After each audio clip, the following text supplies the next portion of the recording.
A couple of teams that feel like they found their franchise quarterbacks are going at it here in week 7. The New York Giants visiting the Denver Broncos, and we've got it all for you on Crossover Thursday.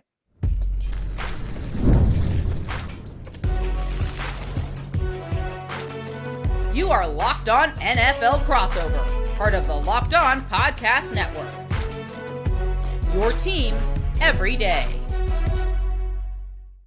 Welcome into Crossover Thursday, Locked On Broncos and Locked On Giants today. We've got a lot to unpack with a couple of young quarterbacks facing some tough tests, a couple of defensive fronts that might be two of the best in the NFL. Got a great matchup between Andrew Thomas and Nick Bonito to break down, as well as how each of these teams can get a win in week 7 as they look to build off a couple of nice wins there at the end of September, beginning of October here. But Broncos country and Giants country want to welcome you into Crossover Thursday. My name is Sarah Bettinger. I'm the co-host of Locked On Broncos, and I'm honored to be joined by Patricia Traina, host of Locked On Giants over there. And we're excited to break down this matchup for you here for week 7, Broncos versus Giants. Crossover Thursday is presented by Prize Picks. Download the Prize Picks app today and use code LOCKEDONNFL to get $50 in lineups after you play your first $5 lineup.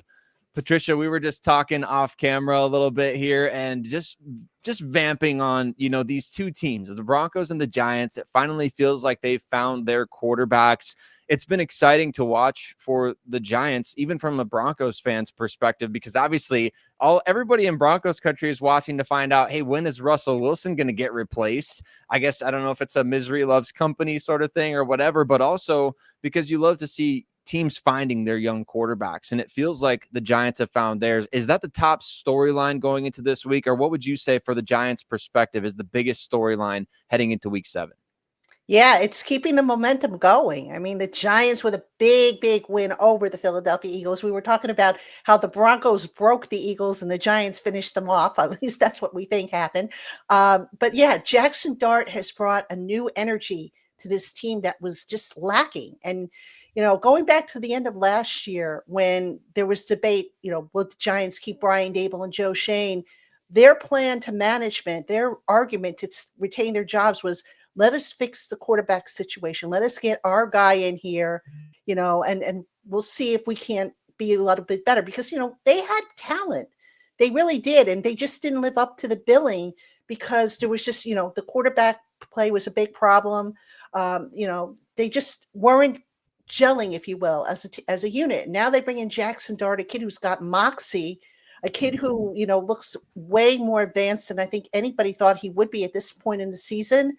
And then you throw in Cam Skattebo, who's a little firecracker in himself. And now all of a sudden, the Giants are fun to watch again. They are. I mean, I really enjoyed watching that Thursday night game against the Philadelphia Eagles. Like you said, feels like maybe the Broncos in that fourth quarter the previous week kind of broke them, and then the Giants finishing the job there, but also just kind of highlighting what Brian Daboll and Joe Schoen really bring to the table. It feels like last year was kind of an unfair situation for them because they inherited Daniel Jones. It wasn't like that was their guy. Like you said, Jaxson Dart is their guy.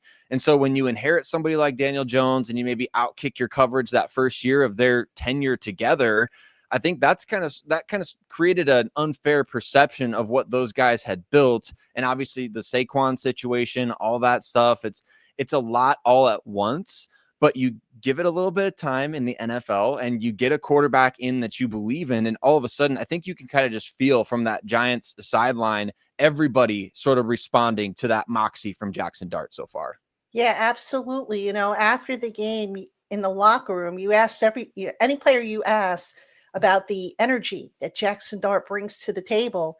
And they were like, yeah, it's infectious, and you could see it. Guys were playing with a little bit more pep in their step, and not just on the offense, but on the defense as well. It was almost like, hey, let's get off the field so we can put the rookie back on the field, So there was that element there.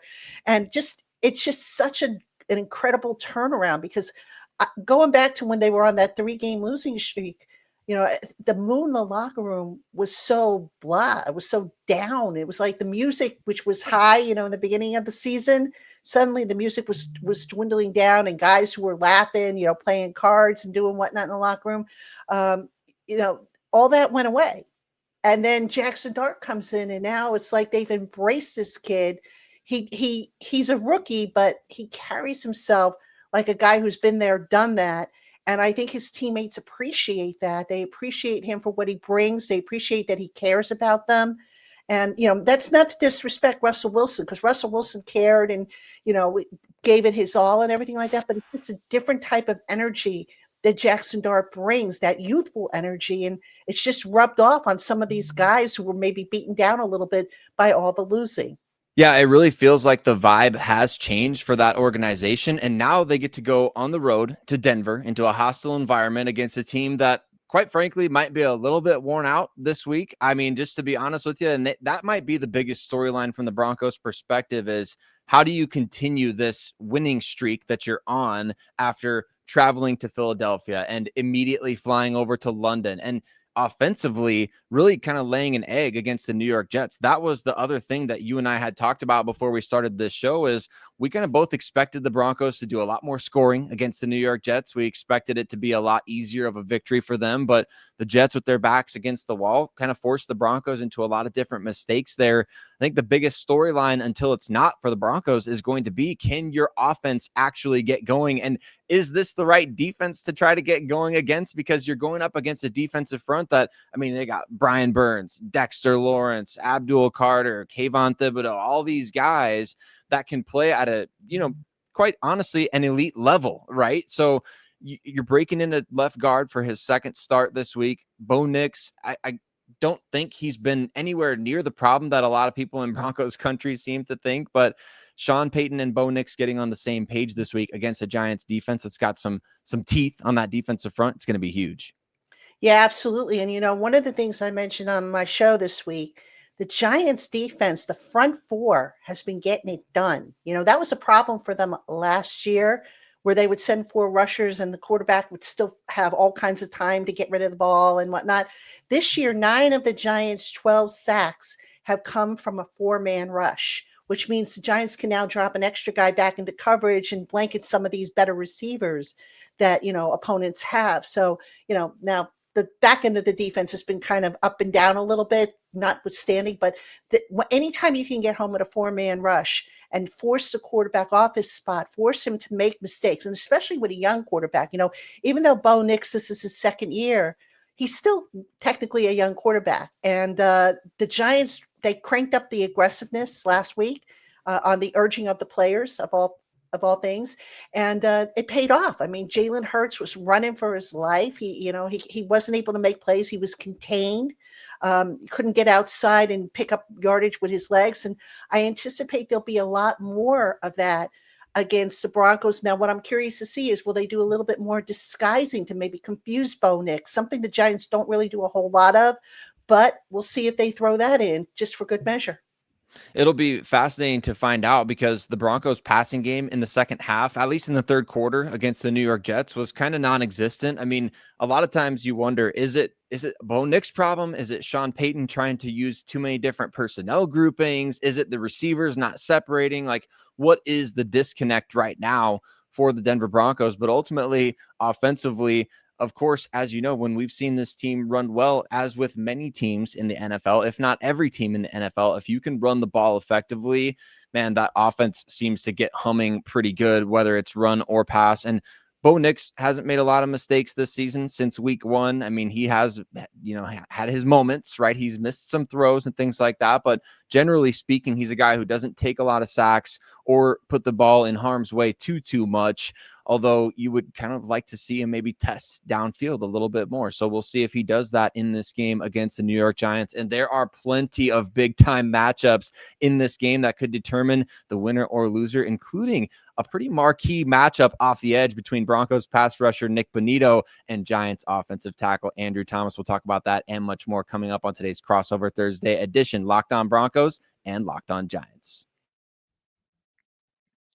Crossover Thursday is brought to you by Mint Mobile. If you're still overpaying for wireless, it's time to say yes to saying no At Mint Mobile, their favorite word is no. No contracts, no monthly bills, no overages, no hidden fees, no BS. I said yes to making the switch and getting premium wireless for just $15 a month because Mint makes it simple. All plans come with high-speed data and unlimited talk and text delivered on the nation's largest 5G network. You can even bring your own phone and keep your same number and contacts. And I love that you're getting the same quality of service that you had before, but for just a fraction of the price. And the setup, that can be a hassle. It's super easy with Mint Mobile. You keep your number and then you're running in minutes. So are you ready to say yes to saying no? Make the switch at mintmobile.com/LockedOnNFL. That's mintmobile.com/LockedOnNFL. Upfront payment of $45 required. Limited time new customer offer for the first 3 months only. Speeds may slow above 35 gigabytes on unlimited plan. Taxes and fees are extra. See Mint Mobile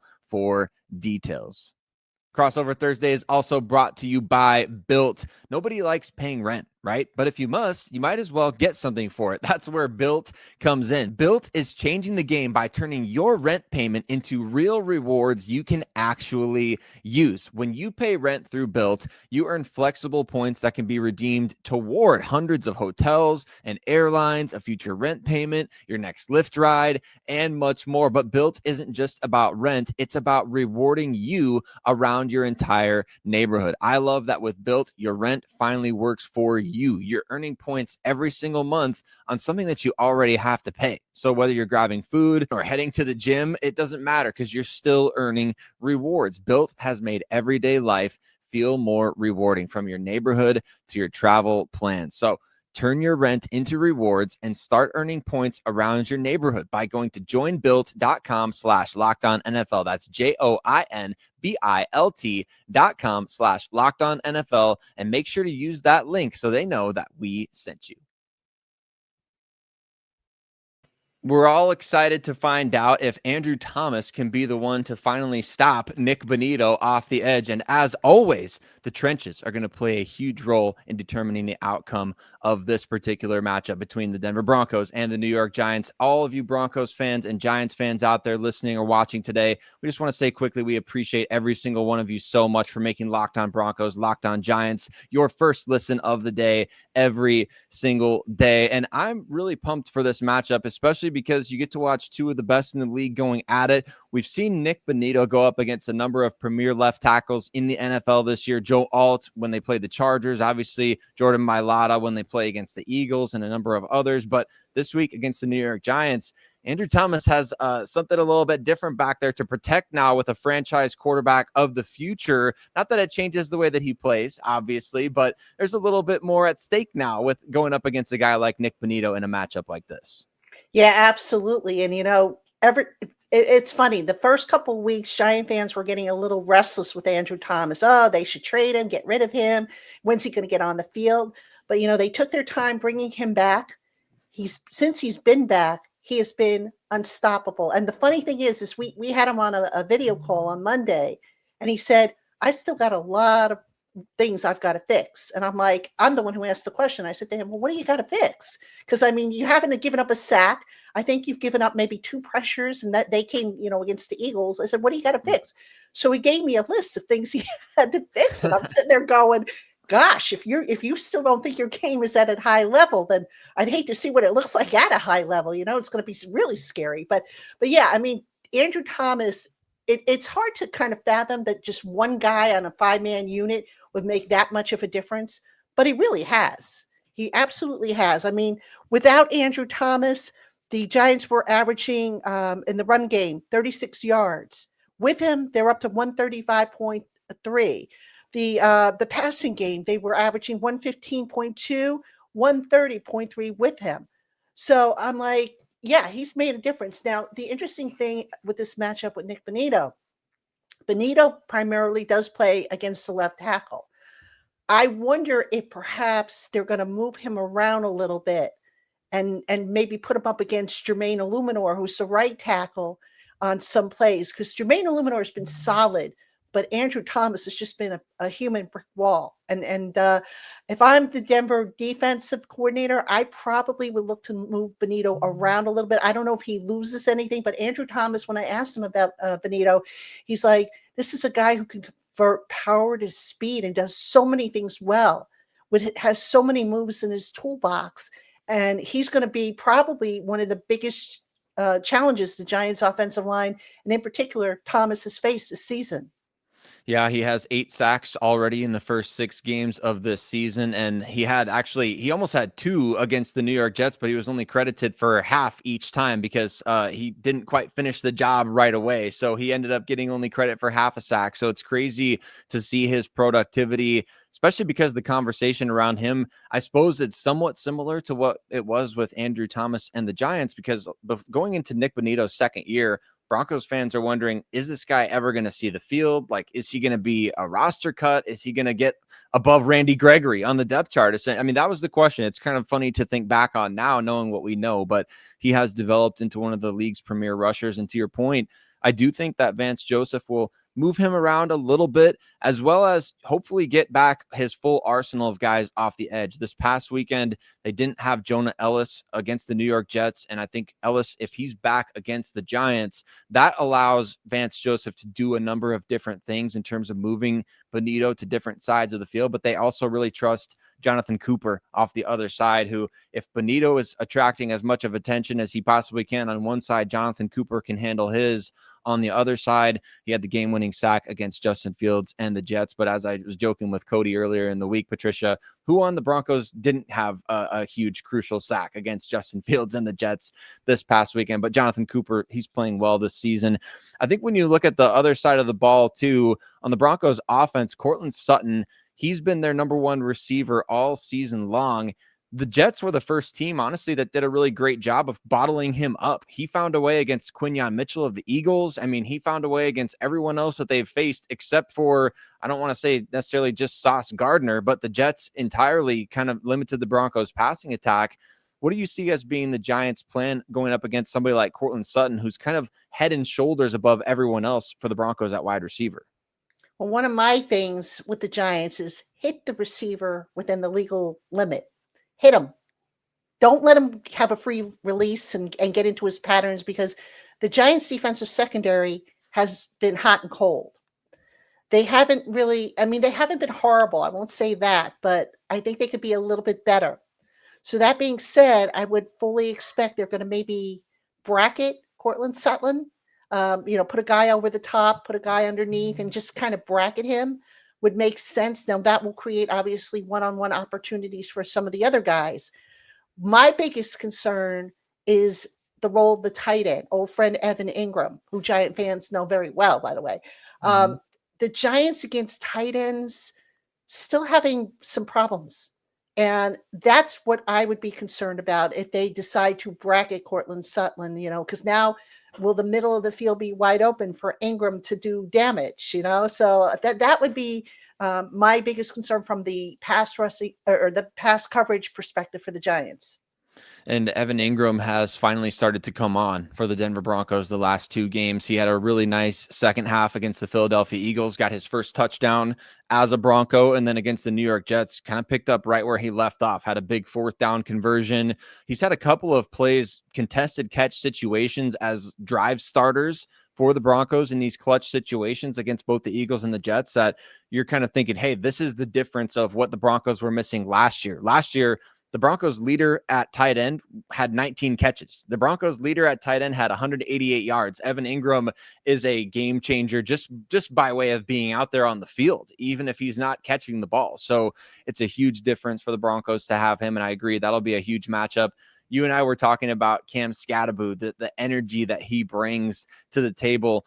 The Broncos have struggled a little bit this year against running backs that can create yardage after contact. I mean, Jonathan Taylor had a really good game against Denver. Obviously, Saquon Barkley had his moments, not necessarily on the ground, but as a receiver, he was dynamic, had a touchdown on a swing route.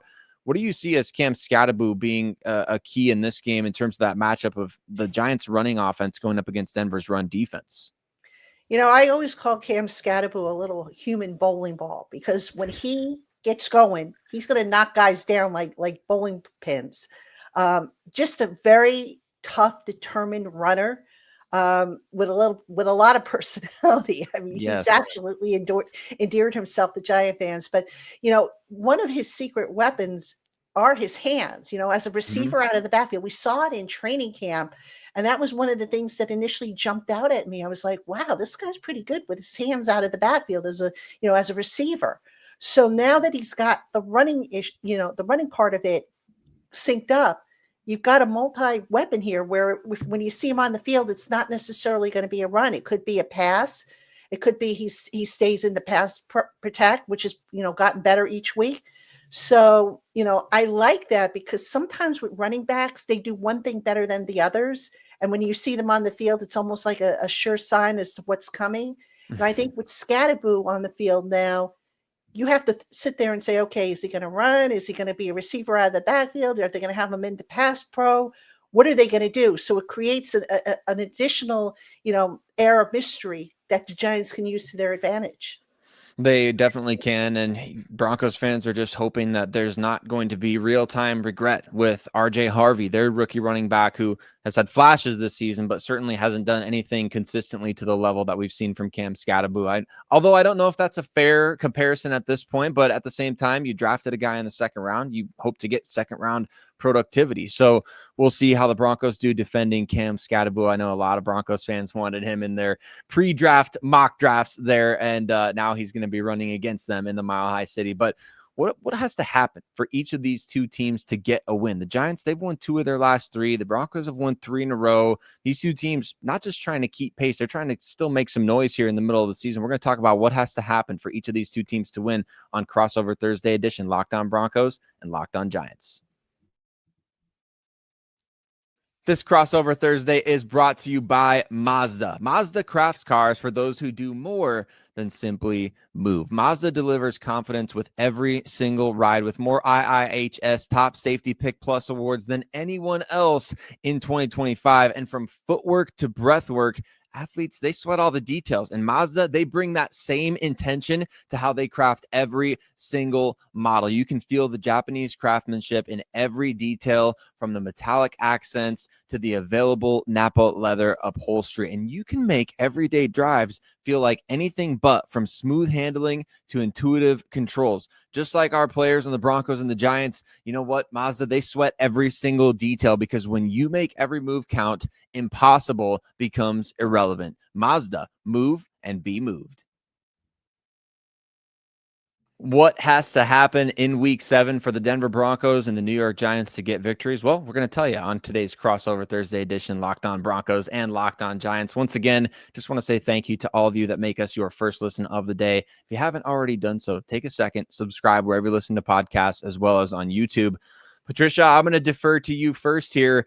I don't make like score predictions typically on the Crossover. I'm fine if you want to do that. You can feel free, but I'm interested to know from you. I think, just kind of looking into the crystal ball a little bit here, the Giants will win this game if. Answer that question for all the listeners out there.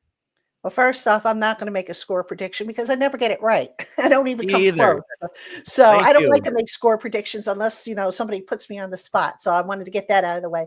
Good. Yeah, I mean, we talked about the matchup. We can't have Nick Bonito destroying the Giants' backfield. That's number one. And I think Andrew Thomas, just to build off of what I said last segment, I think he should be able to handle Nick Bonito by his lonesome, which is, a plus.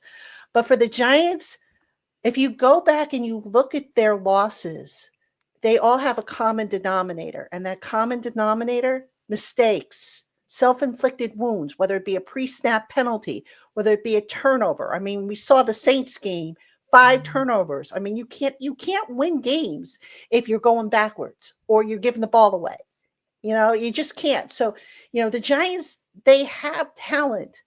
They just need to stop hurting themselves with stupid mistakes. And, the Broncos, their defense in particular, is very opportunistic. So you can't be gift wrapping, interceptions or fumbles. Ball security is a huge thing. One of the things with Jaxson Dart that I still wish they would kind of clean up in his game, when he runs with the ball, sometimes he kind of is reckless. He'll swing it out there, doesn't hold it high and tight. And I'd like to see him maybe work on that a little bit more, because I sit there and I go, don't lose the ball. So that's something I think is number one. I know that's a piece of low hanging fruit there, but that's obviously the first thing. I think the other thing with the Giants they've got to take what the Broncos give them. That defense is, I think, the number 1 or the number 2 defense. It's up there in the top 5. Very, very tough customer, not just because of Nick Bonito, the whole group and how Vance Joseph has them playing. So when you have that, take what they give you. Don't try to force things into, tight windows or do anything that, is going to come back to bite you later on in the game. So that's key. And then the third thing I'll say is get after Bo Nix. He's still a young quarterback. That pass rush of the Giants has been pretty good. So if they can get after him, maybe confuse him a little bit, rattle him a little bit, I think the Giants could come out of Denver with a win. Yeah, absolutely. I mean, Bo Nix, he doesn't take a lot of sacks, but pressure will get to him, and he'll get sloppy footwork, and he will overthrow passes, things like that. So it's not just about not taking sacks if you're Bo Nix. It's about actually making throws under duress, under pressure, because these guys that the Giants have, they're going to get theirs. I mean, that's just when you're playing against elite players at any position, they're going to have theirs. Elite receivers, they're going to get their catches. Elite running backs, they're going to have their big runs. Elite pass rushers, they're going to get their pressure. So the Broncos and Bo Nix can't expect the pass protection to pitch a shutout in this game. I will say, and you said low-hanging fruit. I think it's, at this point in the season, I mean, you want to run the ball, you want to create turnovers, you want to get to the quarterback, you want to be efficient, you want to take care of the ball. I think for the Denver Broncos, it's kind of the opposite of what you said. The Broncos have not forced a turnover since week 3. I mean, it's been rough to watch. And I think that when you see the way that this defense plays, like you said, they are opportunistic. They almost had one against Garrett Wilson. I don't know how it wasn't a turnover in that particular play, but the Broncos have to find a way to start creating takeaways off of their defensive dominance, because you get to a quarterback for 9 sacks in a game and you don't punch the ball loose on a single one of them. I mean, easy for me to say, sitting here in my office chair saying, hey, why don't you just punch the ball out when you get to the quarterback? It's not always that easy, obviously, but this defense has to start imposing its will in different ways and creating better field position for the offense. Another area the Broncos have to be better if they want to win this game. They've got to be better on kickoff coverage. The Broncos have allowed the most kickoff return yards per return of any team in the NFL and the third most overall kickoff return yards. It was so bad, Patricia, that earlier this week, the Broncos signed JT Gray off the Baltimore Ravens practice squad, a guy who was kind of surprisingly cut by the Saints, but has some history with Sean Payton and Darren Rizzi as an all-pro special teams player. The kickoff coverage has been so bad this year that they're literally signing guys right now to try and atone for their roster building sins. And so I think that's a huge area. Is it comes down to field position. I mean, like you said, it sounds like low-hanging fruit, but if you're not winning the field position game, you're setting up any quarterback. I don't care if it's a rookie like Jaxson Dart or whoever. If you set them up with good field position, NFL teams are going to find ways to take advantage. Yeah, and you mentioned special teams, and guess what? The Giants' special teams are like top 5 in all the major categories. They have been very, very good. We don't talk about it a whole lot. We probably should, but the Giants have won field position, I think, in 4 of their first games. So, they did it against the Eagles. I think they beat the Eagles in field position by a good 10 plus yards. So that is a big, big factor that, again, doesn't get mentioned a whole lot because we look at the marquee matchups, but the Giants special teams, the return game, the coverage game has really turned around from being, a weak spot, which it was like a year or 2 ago. Especially in today's NFL, where the kickoff rules are different. Every team is kind of adjusting and adapting. It does feel like we've seen an abnormal amount of special teams, either big plays or mistakes by teams that have cost you. I mean, the Broncos have experienced it firsthand. You get a leverage penalty called against the Indianapolis Colts.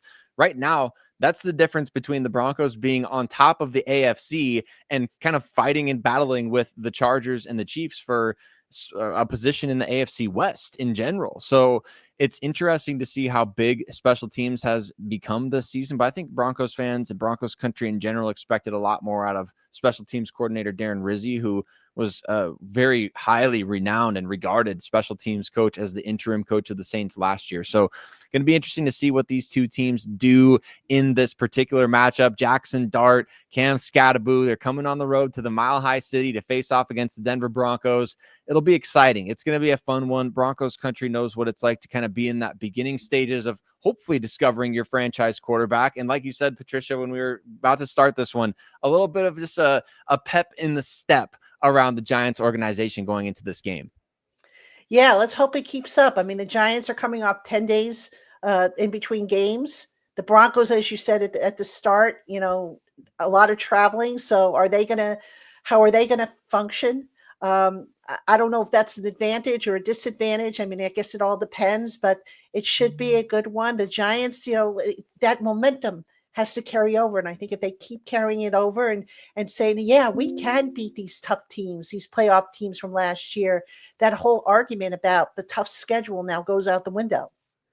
We'll see what these two teams do here in week 7. It's going to be a huge momentum swing either way for both of these squads. If the Giants can win, that'll be 3 of their last 4. If the Broncos can win, man, they'll be in a great position to be able to make a run here in the AFC West as the season rolls along. But Broncos fans, Giants fans, we appreciate you so much for tuning in today. Make sure you stay locked in to Locked On Broncos and Locked On Giants for everything that you need leading up to this game, as well as every single day during the week. You know that we've got you covered. For your second listen, check out Locked On NFL. Amazing content being created every single day over there as well. But we appreciate y'all so much, and we'll catch you on the next one.